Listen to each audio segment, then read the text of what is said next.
Hey guys, it's Sari. I had made a video when I first started Invisalign with my initial thoughts and impressions as well as some tips that I thought were useful. Now that I'm going to be finishing Invisalign this week, I wanted to film an update and share everything else that I learned along the way. Let's get into it.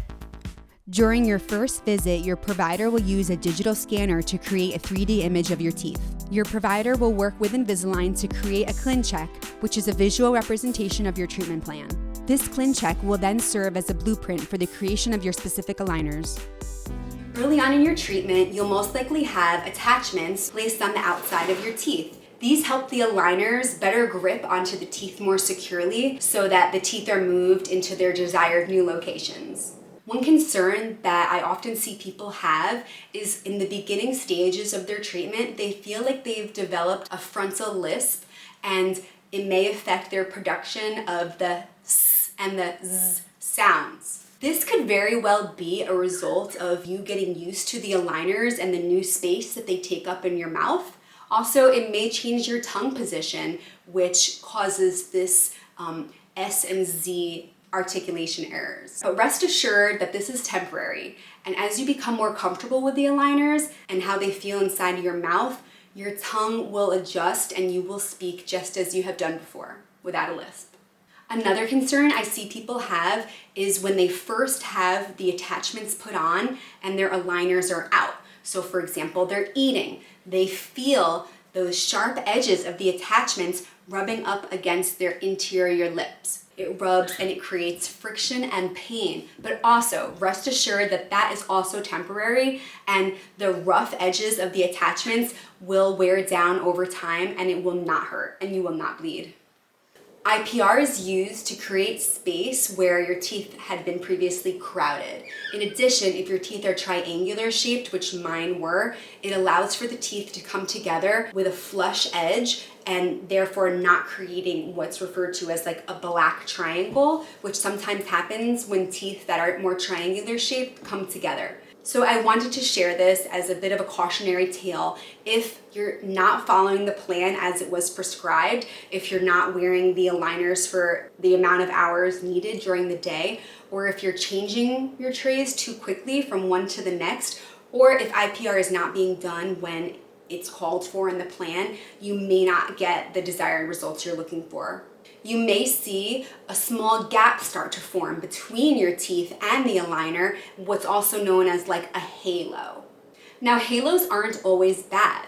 Sometimes on the first couple days of a tray, you may see a halo, and that's just an indicator of the space that your teeth will move into as that week progresses. But if you're at the end of a 2-week tray and you're moving on to the next and that halo is still visible, there's a chance that your teeth just don't have the proper space, in which case it's best to consult your provider as to what to do.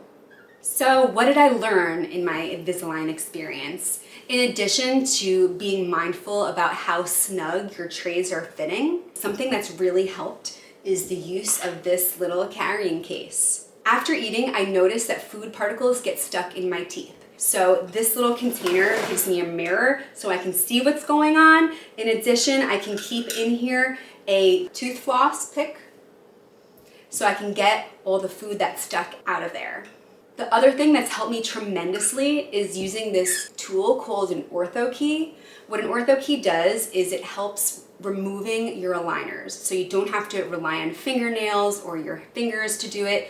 This allows you to pull them in and out more seamlessly. Also in this carrying case is a chewy. By chewing down and applying pressure to particular areas where there's teeth movement happening, it allows the aligner to fit more snug and fully contour to your teeth. This will help with tracking. The other thing that's helped me tremendously is by using a water pick. In the morning and at night, the water pick helps remove all the food particles from the attachments. It's not a replacement for good old flossing, which really removes plaque and debris in between the teeth, but I do find that the water pick, which applies like a pressurized stream of water, releases food particles and debris from all the attachments and all the other places that you just can't get to. So if you reach the end of your treatment and you found that you have some black triangles that seem to be forming, you do have the option for refinements, which is a rescan and ordering of additional trays starting from where you currently are and fixing that using a little bit of interproximal reduction.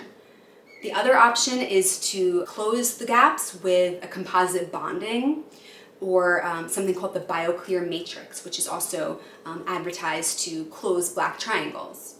So it's Valentine's Day.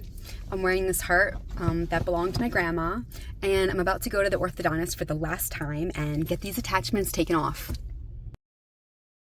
Dr. Jane, thank you so much for all the love and attention and care you gave to me throughout this whole process. You really are just so into the details and making sure that everything is good in the end, and I appreciate you so much for that.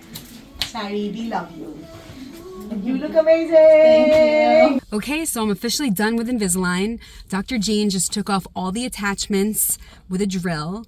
And then after I was scanned for the Vivera nighttime aligners. So she's ordering 3 pairs that I'll use forever now. Going to bed, I will always wear the nighttime aligners just to keep the teeth in their new positions because they're going to want to go back to the way that they were. But now I'm scanned for aligners and I'm going to pick them up in the next couple weeks. So I'm so excited that this is done. You can take a look. It's now been a couple days since my attachments were removed, and what I find myself doing the most is licking my teeth because they're so smooth now. The reason for that is after taking off the attachments, my orthodontist actually polished my teeth, so it's nice to feel that smooth surface again. Until my nighttime retainers arrive, I'm still wearing my last set of trays to keep my teeth in place at night. I know Invisalign can seem intimidating at first, so I hope this video was helpful in letting you know what to expect. If you have any questions, leave them down in the comments, and thanks so much for watching.